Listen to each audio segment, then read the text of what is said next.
చర్యకి ప్రతిచర్య అంటూ వింటూ ఉంటాం.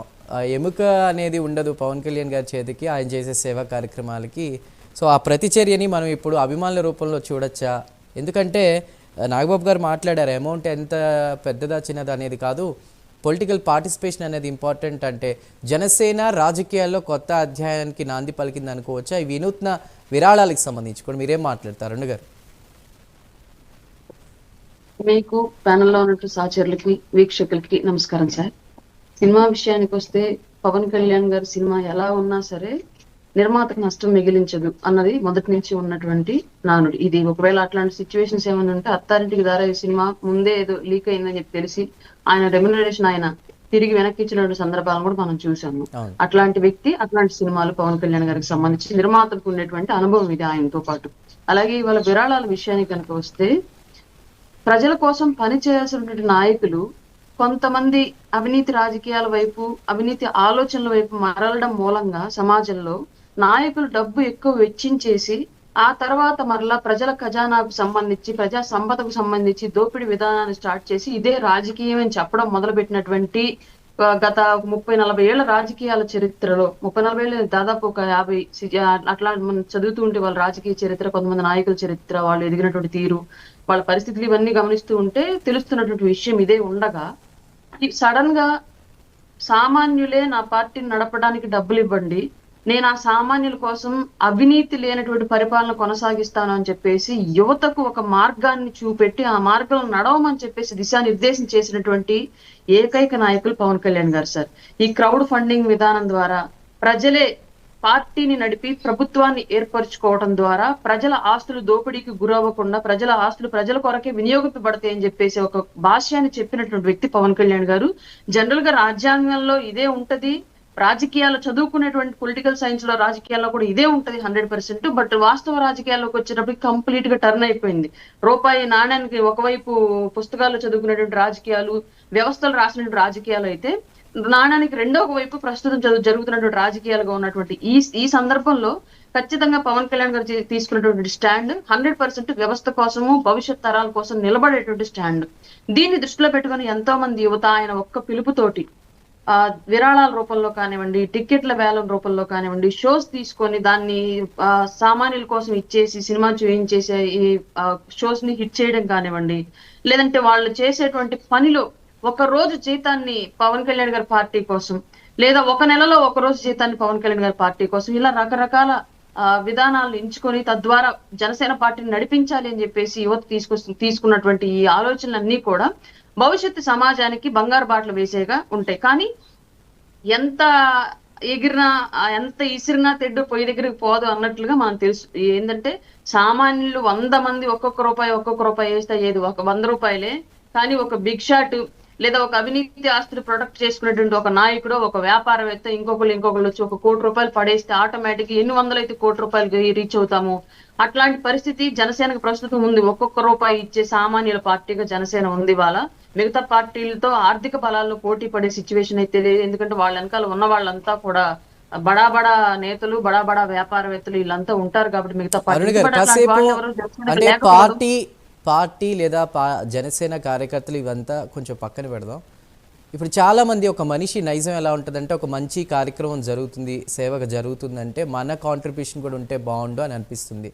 సో ఇప్పుడు ఈ ఎంట్రీ ఏదైతే ఉందో, ఈ అవేర్నెస్ ఏదైతే క్రియేట్ అయిందో, దీన్ని బేస్ చేసుకుని జనసేనకి విరాళాల వెల్లువ పార్టీలకు అతీతంగా ఇతర పార్టీల వాళ్ళు కావచ్చు, వీళ్ళు కూడా ఏమన్నా చేసి మనం కూడా ఇలాంటి వాటిల్లో కాంట్రిబ్యూషన్ ఉండాలనేటువంటి కొత్త అధ్యయనానికి ఏమన్నా తెరపడే అవకాశం ఏమైనా ఉందా? అలా ఆలోచించవచ్చా?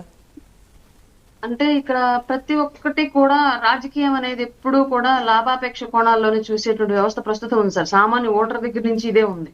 నేను చాలా సందర్భాల్లో అంటాను, ఓటర్ మారిన రోజు వాళ్ళ వ్యవస్థలో ఉన్నటువంటి 90% రాజకీయ నాయకులు కనుమరుగైపోతారని చెప్పేసి. ఓటర్ మారినంత వరకు కూడా రాజకీయాల్లో ఉన్నటువంటి ఇది విధానం మారదు.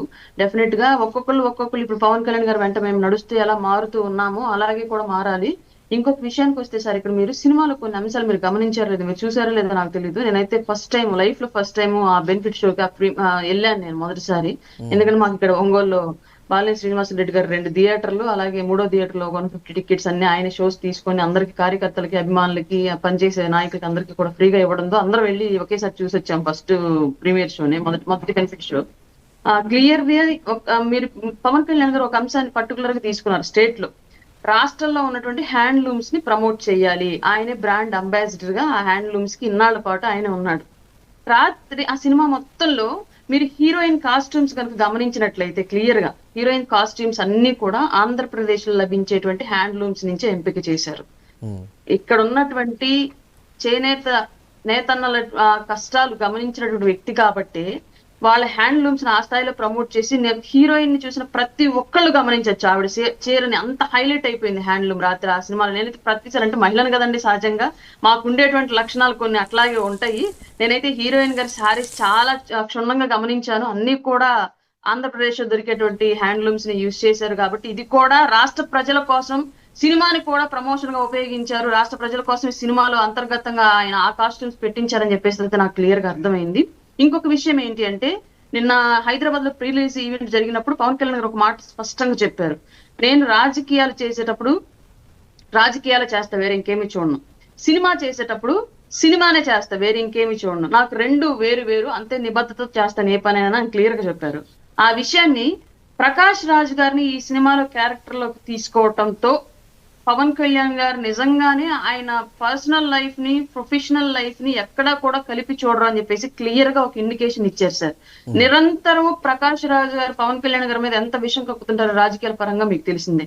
కానీ పవన్ కళ్యాణ్ గారితోనే అత్యంత ఎక్కువ సన్నివేశాలు దగ్గరగా కూర్చొని మరి షూటింగ్ చేసే సిచ్యువేషన్స్ ని ఆయన ఫేస్ చేసి, ఆ పొలిటికల్ గా ఉన్నటువంటి ఏంటండి చాలా సినిమాలు కూడా ఉన్నాయి గతంలో కూడా.